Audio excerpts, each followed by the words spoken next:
name is Rich Largent. I live on Oak Island. Moved here 5 years ago from Virginia, and we're just happy to be here, and we're happy to find a car club here locally that we can enjoy with the cars that we have. I own a 1929 Model A Ford pickup truck, properly known as a closed cab pickup. Ford produced both open and closed cars, and trucks as well. Their pickup trucks would have been called roadster pickup trucks. They have what looks like a convertible top, but it actually didn't go down. It was just a canvas top because it was cheaper. Okay, so ours is a closed cab pickup, so it has doors and windows. It's an all-weather vehicle. During the time that Model A's were built, Ford built them from late 1927 to very early 1932.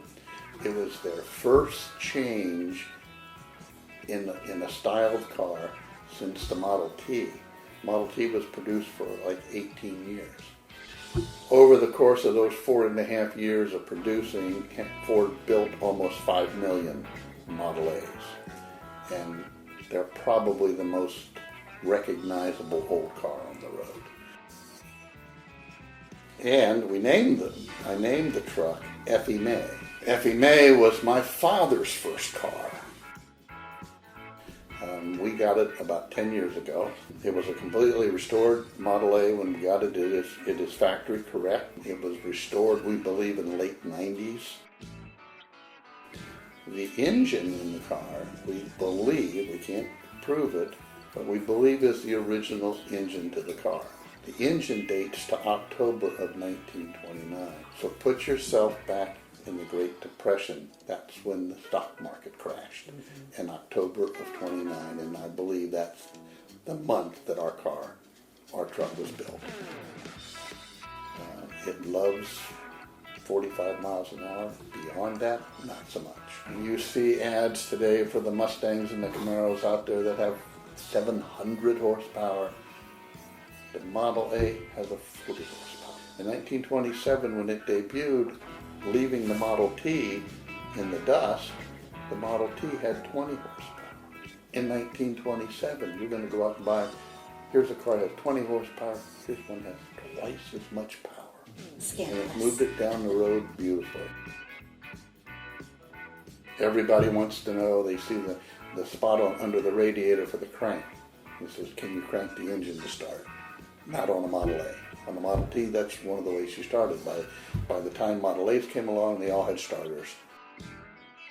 You'll see that we have sideboards on the back. Most pickup trucks had sideboards because it's a delivery truck. I built a set of sideboards that has the sign on it. It says Largent Sanitary Cash Grocery. My grandfather owned grocery stores in the 20s, 30s, and 40s in the town of Winchester, Virginia, and that was the name of his store, Largent Sanitary Cash Grocery. All trucks were considered commercial vehicles, and they were utility, and they didn't survive. They got used up. The commercial vehicles were more Spartan than the cars were, so the seat's not adjustable. There's no interior light. It had headlights, but the Model A was an incredible improvement over the Model T. It has four-wheel brakes. What's unique about that today is the brakes are mechanically operated. So there's rods that go out to each wheel, and when you step on the brake pedal, it actuates a series of levers to deploy the brakes. With Henry's Model A's, a rod could fall off, you still have brakes on three wheels. Interestingly enough, it's a 3-speed. We'd all said, oh, it's a 3-speed. It's on the floor. But then they called it sliding gear transmissions because you were sliding gears within a gearbox to change your speeds. It wasn't new to the industry. It was new to Ford. And it revolutionized Ford. In 1929, the windshield wiper that it has was hand operated. It is painted in an original color.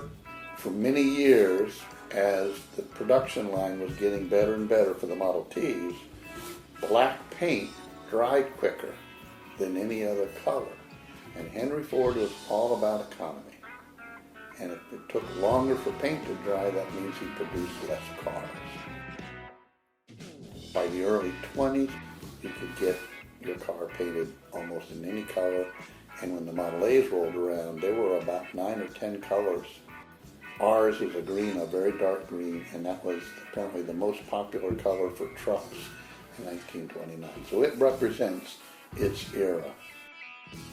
So these are some of the things that we get to talk to people about at car shows. Yeah. That's the fun of it. It's a delightful car to drive. It takes you back to 1929 the second you get into it. So it's a delight. We love it. We're so interested in old cars because of the history. This was great. Thank you.